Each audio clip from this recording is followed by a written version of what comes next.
must fulfill this dormant precept. The Kalimos sequence has begun, and it cannot be undone.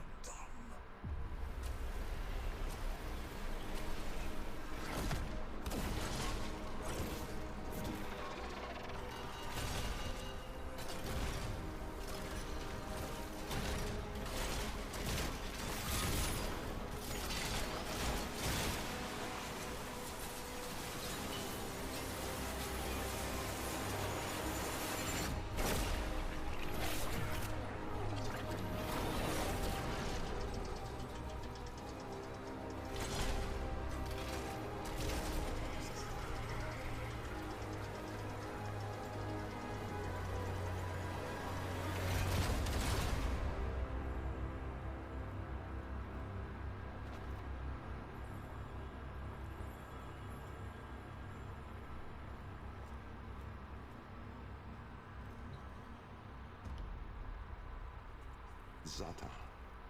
Truth. It began long before us. We who now live our perfect and dull, endless lives. It began long before these moon palaces and body markets hurling around our golden sun. It began long before our light toil thinkers, our radiation wars, our oil smoke. It began with us, the continuity and its twin, wanderlust. The need for unseen shores deep in our marrow. No judge, jester, queen, or king can escape this old blood. We are nomads, eternal. And when no ocean, mountain, or sky could contain us, our gaze hungered starward. Afar, they mocked us with their brittle light, winking and jeering like dangling iotons, forever out of reach, illuminating the truth. Immortal as we are, we die with the sun. That's where I come in.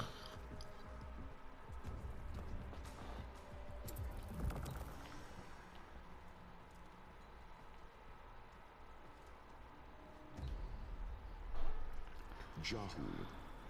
Form. My departure was a day less than any other.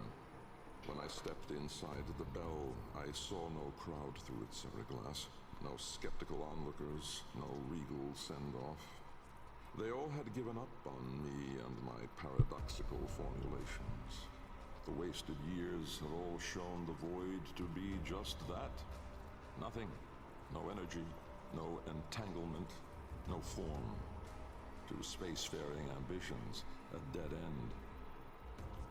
On the day, my laboratory was mostly vacant of witnesses, most of all of expectation.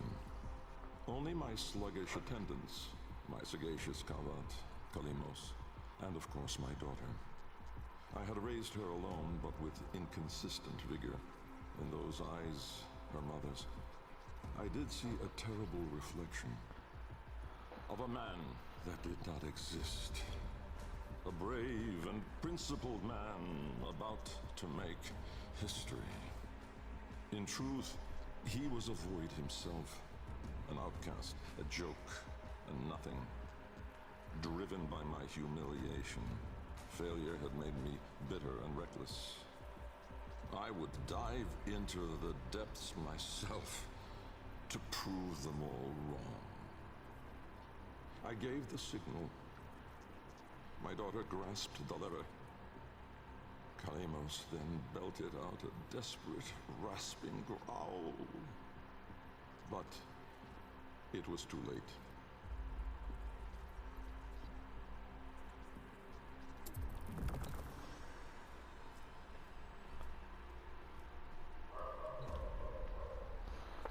Vorm. Order. The calipers yawed open the wall between worlds, stretching there a black trapezoidal gap. A door, a mouth. It yawned in the light of the room, splintering it to mesmerizing, unearthly hues. And I, inside the bell, dropping obliquely toward it from my gallows. Mass and time rippled as a sudden vortex jawed before me. My head was vapor, my feet lodestone. The bell around me flexed like a rat paralyzed in a winding, gulping snake. I faltered in the awe of it, stumbling against the ceraglass, and with that shifted the bell's path through the wall. It grazed the caliper membrane, the edge of the door. No worldly edge was as thin, as sharp as could split even light. As the bell faintly grazed it, the ceraglass was all at once rendered like strips of flesh by Dax's blade. My enclosure was beheaded in an instant, but still I fell, sideways, into the void.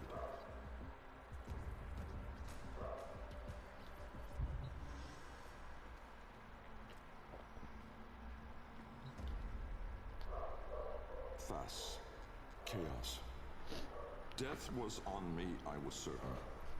I was face down, eyes clenched, my heart pulsing the last of its seconds, and my lungs burning the last of its air.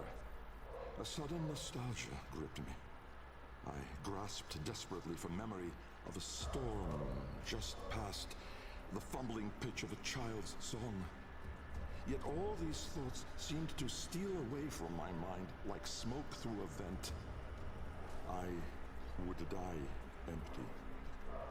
I then became aware of another sensation, physical, a web of pain, needles itching into my arm. At once I realized I was alive. Laying in the bell's shattered ceraglass, I groped the ground, warm stone, the floor of my laboratory. So, I had never left. And so, I had failed. Again. I heard a crunch alongside me. Someone stepping through the shattered glass.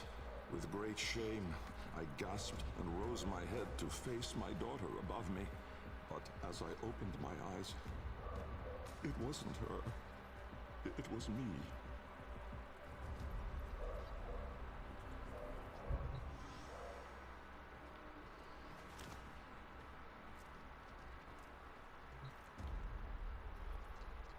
Riss, light. The senselessness of it, the paradoxic, the vague, untimed form. I was alone, but not, for I stood there confronted by myself, a twin but no brother, a reflection, but with dimension. Behind him, no horizon, but a vast broiling sea of caustic light pierced at random by black pin stars, and closer, around me, a gale of flowing vapor, profane in color, billowing relentlessly into the nascent lack, seeking all directions. I was standing on a precipice of familiar stone, jagged and unanchored as though cleaved directly from the very floor of my laboratory. I wondered at the vapor's path, smoking outward more, leaving behind now the walls, the filigree gold, the rare cuts of marble from my home. I knew at once the vapor's source. I turned away, back toward the wall, the trapezoid I had yawed into it. Vapor erupted inward at the gap, but not just from there. For as I rolled my eyes back, I saw the same. A great steam of scintillation smoking out from my skull. Dumb in awe, I faced toward my chimerical twin. He spoke. Ele falou. Kra, time. An old name, unspoken in the centuries since my mother reared me. A soft hiss, soothing as a viper's gaze. Little Bengal. The other me reached out, offering his hand, gliding toward me without moving, as though the distance between us was now collapsing. A confusion, most euphoric, filled my mind. With the shred of wit that remained, I decided that I should run for my life. At once, crazed and frantic, I fled. But I made no forward progress. Instead, the world compressed evermore around me, as though I were an anchor pulling the shore to reach. When I arrived at the door, or rather, the door arrived at me, I howled, hurling myself inside, out. And then and there I was, lost and unlost, howling on the floor in harmony with my wretched Kalimos, lacerated in flesh and heart, scattered as the bell glass, spilling blood and stomach on the cold stone floor. But I sensed the other there, at the wall's breach behind me, reaching still. I screamed, but my voice was gone. Forever. I looked, but my eyes would never see again. I swept my fist across the floor, snatching broken shards, and in gripping tightly, I filled my hands with ink. Close it, I wrote.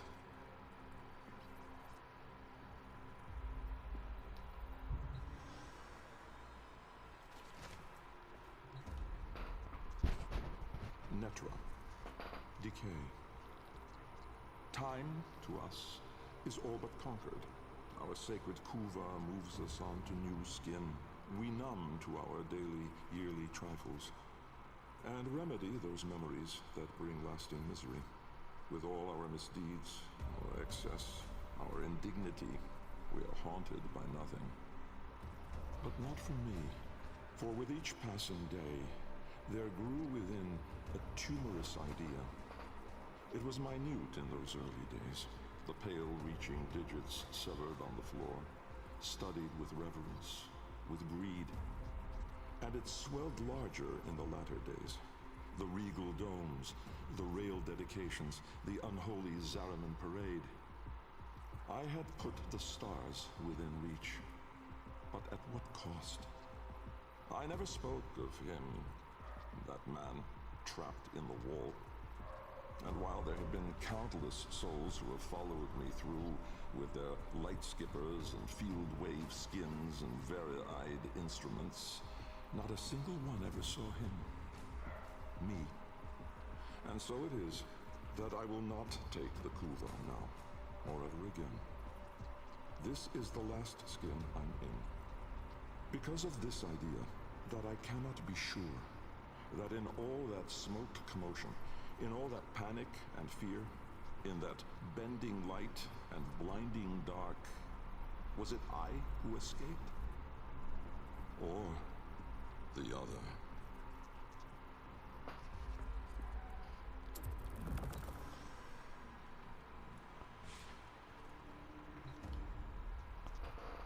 Loke, void. From brooding gulfs are we beheld by that which bears no name. Its heralds are the stars it fells, the sky and earth aflame. Corporeal laws are unwrit as suns and love retreat. To cosmic madness, laws submit, though stalwart minds entreat. In luminous space, blackened stars they gaze, accuse, deny.